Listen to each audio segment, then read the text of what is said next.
Hi everyone, my name is Robin. For those who doesn't know me, I make videos about finance and CFA content related.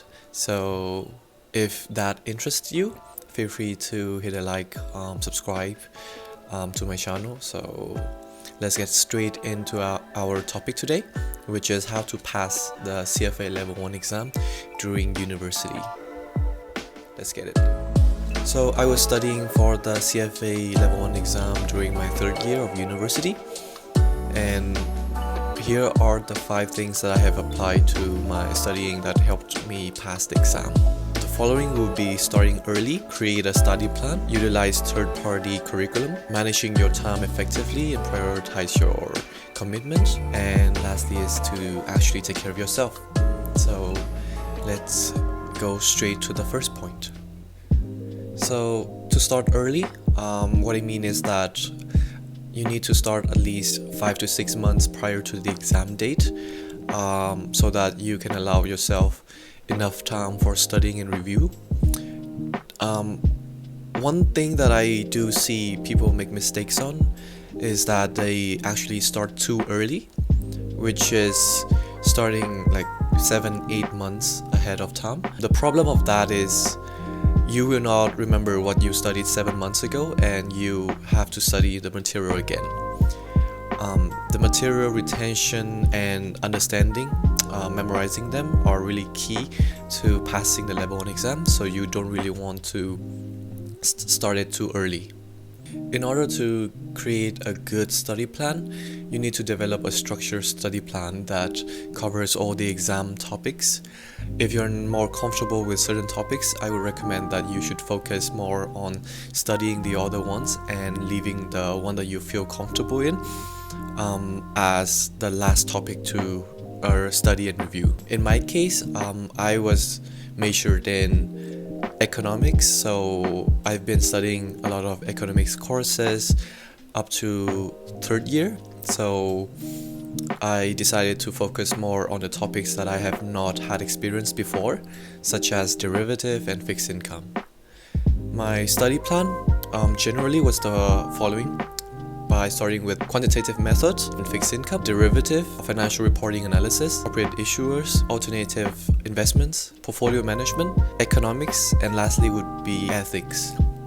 I know that each individual would be different. Study schedule, study plan might not be exactly as mine, and that's totally fine. A disclaimer, all of the topics are important, even for ethics.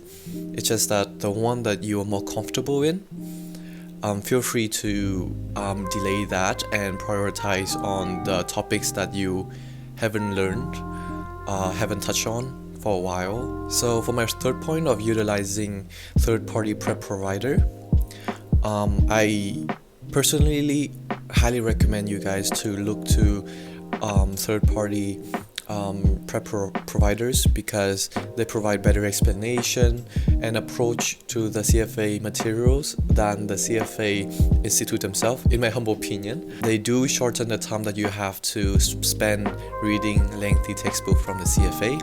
They provide tips, tricks, and best practice to taking the exam. There are a variety of additional practice questions and mock exams in addition to the CFA provided ones.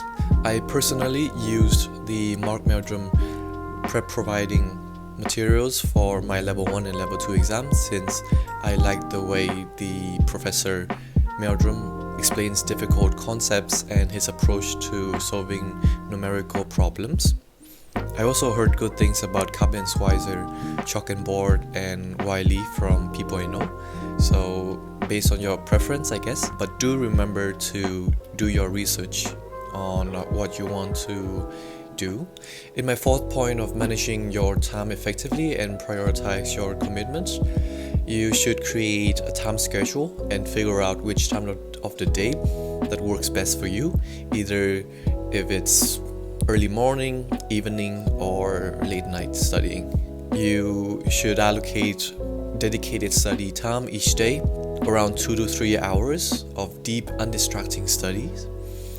Utilize time management methods such as the Pomodoro method, which can be 25 minutes of deep focus studying and then a 5 minutes break, or a 50 minutes studying and then a 10 minutes break. I personally use a forest app which plants a tree by not using the phone for a certain amount of time. So that is really helped me with not focusing on the phone notification or being distracted by it. I took a step further by delete social media entirely from my phone to minimize distractions and time spent scrolling through my feeds. Lastly is to actually take care of yourself.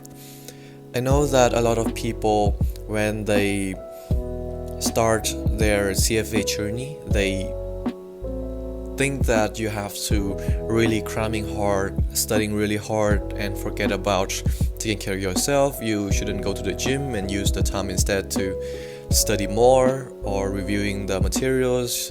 But that was not my case, because since I was in the university, I only need to study for the courses and the CFA materials, extracurricular activities here and there.